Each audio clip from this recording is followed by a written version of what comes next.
Welcome back to the Sports Money MMA coverage of UFC Vegas 109.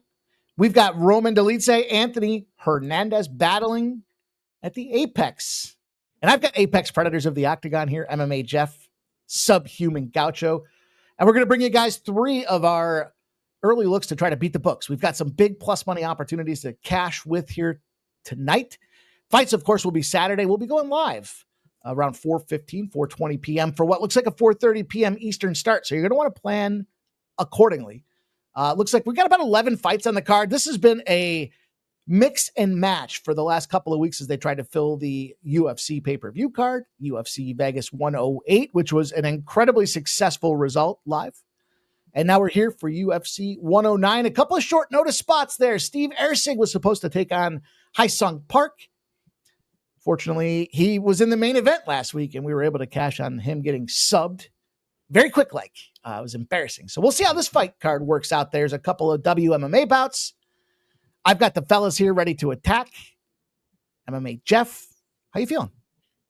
I'm feeling good. I think they actually added a fight, so I think we're back up to 12 fights on this card. But yeah, there's been a lot of mixing and matching. I've heard a lot of negativity on this card. We like the Apex fights, and they're always exciting. I'm excited for this card. I think there's some pretty good matchups out there, and I'm looking forward to it. A lot of people were hating on last week's card too, and it's like, who are you to decide what's going to be a good card or not? Yep. Get in there and make some, keep a positive attitude first and foremost, and see what you can do to generate some results. We had a great card. We had a great live stream. It was like 8-3 or 9-3. We're just cashing.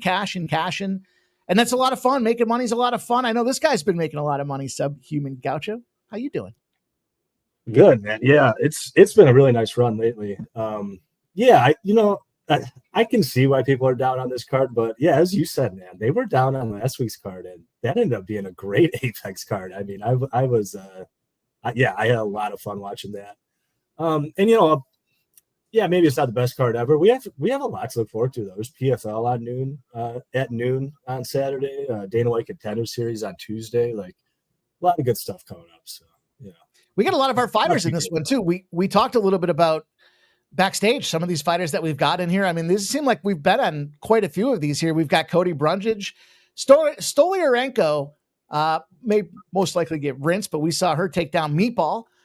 We've seen some folks like Jocelyn Edwards.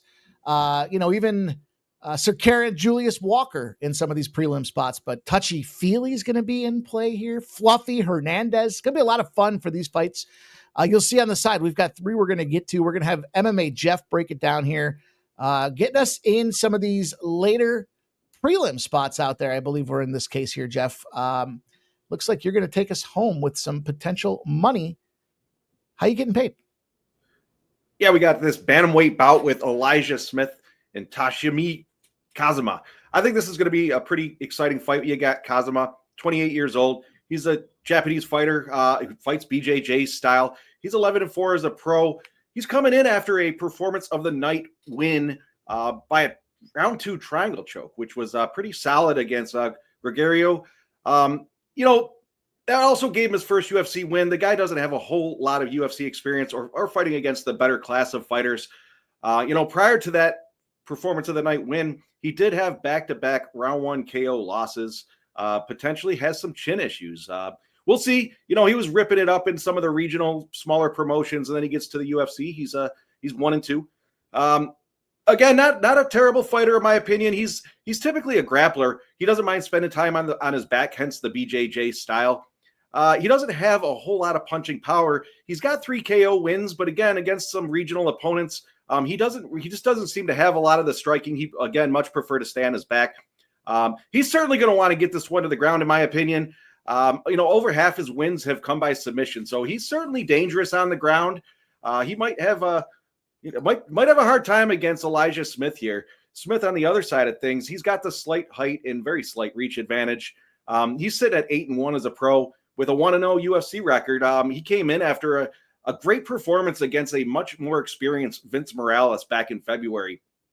I say, much more experience. Morales has been around for a long time, and Smith ended up getting the unanimous decision win. So, he dominated. I don't want to say dominated. He performed well enough that he impressed the judges to get the unam win. This kid's just 22 years old. he's shown the speed. He can get in and out. He can certainly get takedowns, hence his speed. He's got power. Look at all his KOs he's got. He's got grappling ability. And like I said, the ability to take opponents down using his speed. He throws a decent volume of strikes, and he lands just under, as you see on the screen there, 41%. So his striking's pretty decent. And again, with the power behind it, he's certainly going to wait for those. He'll throw the jab out there and wait for that connection on the other hand. And that 1-2 of his is pretty badass. This is the kind of fighter that the UFC does want to see. The striking that he possesses. They want to see this action. They want to see these KOs. They want to see the ability to take guys down and get up. They don't want to see that just drop them down to the ground and lay on them. I think this fight might bring a lot more attention to him than he already has at this point.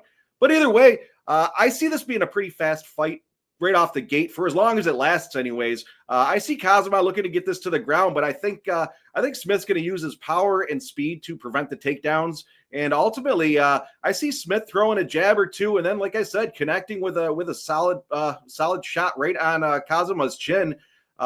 Smith should be Smith should coast to victory in this one as a -700 favorite. I think personally he's going to get this one done in round one, and I think he's going to get it done by KO in round one. So I'm taking this -700, and I'm going to shoot Smith KO round one at +175. Let's go, Smith. Knock his head off. Mike's bringing us to the Johns Matsumoto fight. I think that's the second one on the main card. Mike, what are you going with in this? Absolutely, Jeff. Johns Matsumoto going to be an interesting bantamweight fight.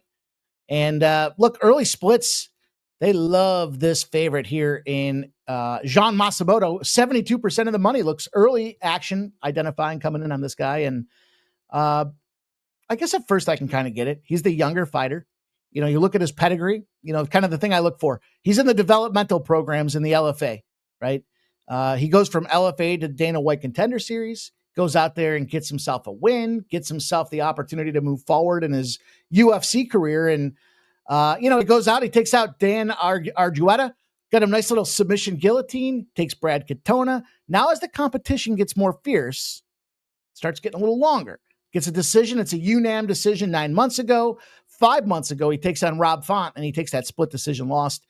More or less what happened in that spot was he took a late clip, got a little blood on him, and kind of swayed some of those judges' scorecards. And I think when we look at Vegas, what they don't want to see is they don't want to see a lot of wrestling. They want to see a lot of grapple or a lot of striking, right? We talk about violence. They want to see action. I don't know if submission might be fine, but at the end of the day, you're going to want to stand and bang. And I think that's something that the Muay Thai guy here does in Matsumoto.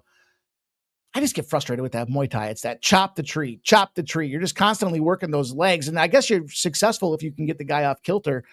On the flip side of things, though, when you look at Miles Johns, Chapo, it's going to chap a lot of people up this week when they start to fade him, because you look at his most recent fight, Felipe Lima takes a UNAM decision loss. And if you look back at his pedigree, yeah, he's definitely old. He almost falls outside of that 7-year window that we certainly don't want to be a part of. But he fights better at 135, not 145. And if you look at that Felipe Lima spot, that's exactly where he was positioned to be. And I think this is one of those spots where, yeah, he's got to take a little bit more weight cut, but when he fights down at 135, he wins.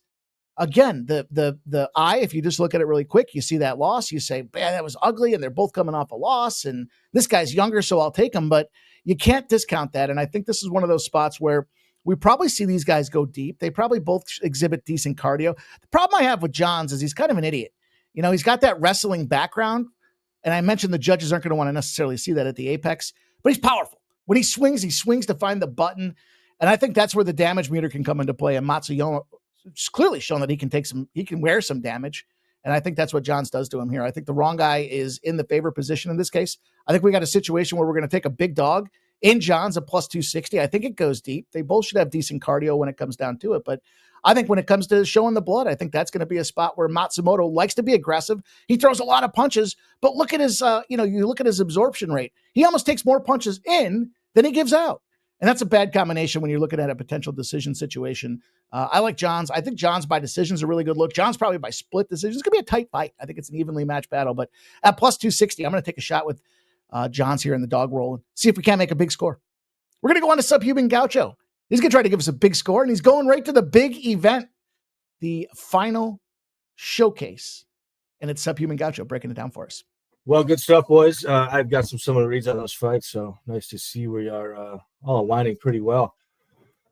So main event time, and then we can turn our attention to the Dana White Contender Series, hopefully after a big win here. So, yeah, Fluffy, main event, 5-rounder. This is usually a great Fluffy spot, and he's been on a great run. Everybody loves Fluffy. He's, just the craziest motor outside of maybe Merab Dvalishvili.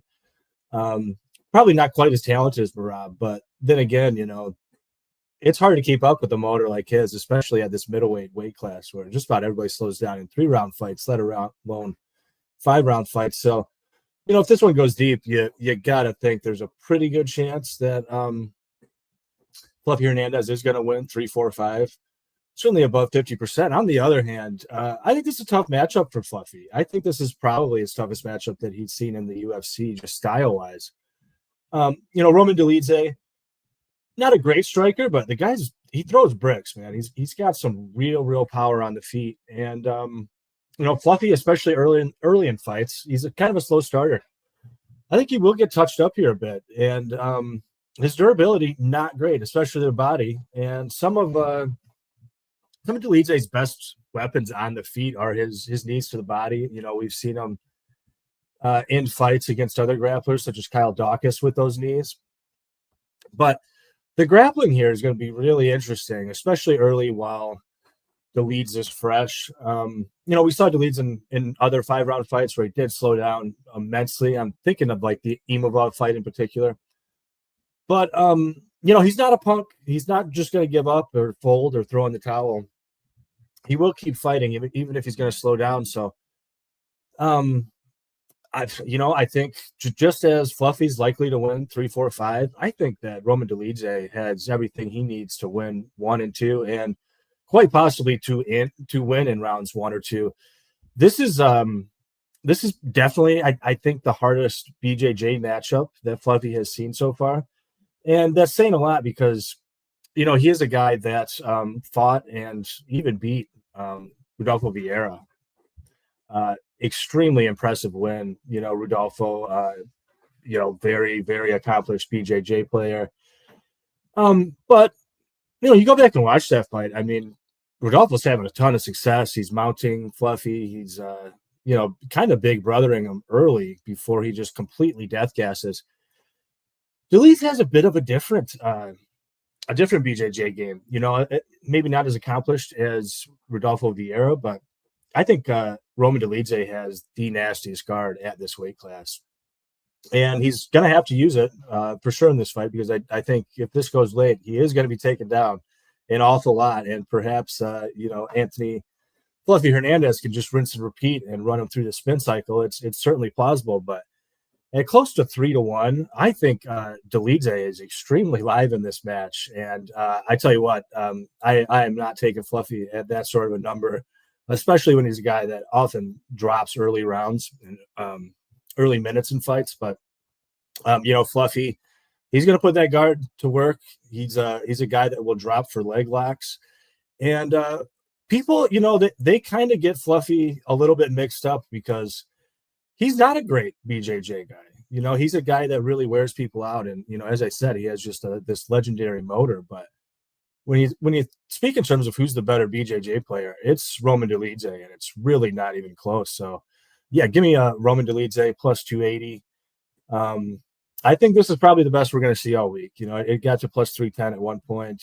I was able to get in at plus 285 the other day, but I expect we will see some big sharp action on Dolidze at one point, even if everybody's going to be parlaying up the main event favorite and taking those 3, 4, 5 props, which I can't really talk anybody off of. It's a kind of a great system bet with Fluffy, but in the end, give me the dog here. I think Roman's gonna shock some people this weekend. All right. Until then, best of luck, everybody. Great job, gentlemen. Thank you guys all for checking this out. You'll see the recap on the side with Smith KO round 1, Johns, Dolidze, big battles, big price tags. Don't forget to consider the parlay, putting all 3 of these together because it's going to be a monster score. We're going to have a monster Saturday. We've got all kinds of fun sports going on. Early start means a relatively early finish. So plan ahead, get ready. Make sure you leave a comment in the post after the video. Tell us your favorite fight of the night. Tell us if you're going to tail. Tell us if you're going to fade. But make sure you smash that thumbs up button. Good luck with your betting. Follow MMA Jeff 19 on X. Follow my guy Subhooman Gaucho on X. And you can follow me at PimpSlapPod. Until next time, good luck, good betting. Let's see some violence this weekend. Good luck, everybody.